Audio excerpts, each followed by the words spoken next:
Beyond the orbit of Neptune, the eighth planet from our Sun, lies a region of space teeming with icy objects. This region is called the Kuiper Belt.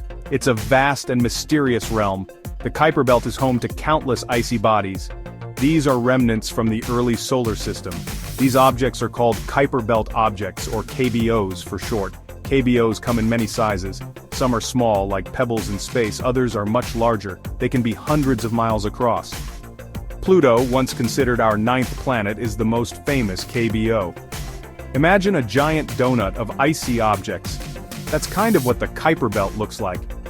These objects are leftovers from the formation of our planets. They hold clues about that ancient time billions of years ago.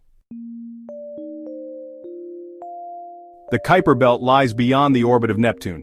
This is way out there. Neptune is the eighth planet from the Sun. It's a gas giant. The Kuiper Belt starts at about 30 times the distance from the Sun to Earth. It extends outwards for another 20 times that distance. That's a huge area of space.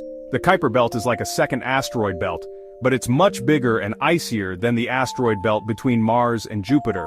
The Kuiper Belt is a very cold place. It's far from the Sun's warmth. Temperatures in the Kuiper Belt can drop to hundreds of degrees below freezing. Brrr! But this extreme cold helps preserve the icy objects in the Kuiper Belt. Pluto is the most famous resident of the Kuiper Belt. Once considered our ninth planet, it was reclassified as a dwarf planet in 2006. Pluto is a fascinating world with its own moons. Another famous KBO is Eris. It's actually slightly larger than Pluto. The discovery of Eris was one of the reasons astronomers decided to reclassify Pluto as a dwarf planet.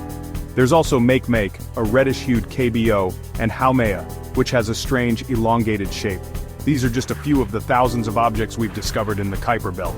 But astronomers believe there are many, many more out there just waiting to be found. Studying the Kuiper Belt is like looking back in time. These icy objects have remained relatively unchanged since the early days of our solar system. They offer us a glimpse into what our cosmic neighborhood was like billions of years ago. By studying the composition and orbits of KBOs, we can learn more about how our solar system formed and evolved. We can piece together the story of how planets were born, and how our Sun and its family of planets came to be. The Kuiper Belt is a treasure trove of information about our cosmic origins. By exploring this distant realm, we gain a deeper understanding of our place in the vast universe.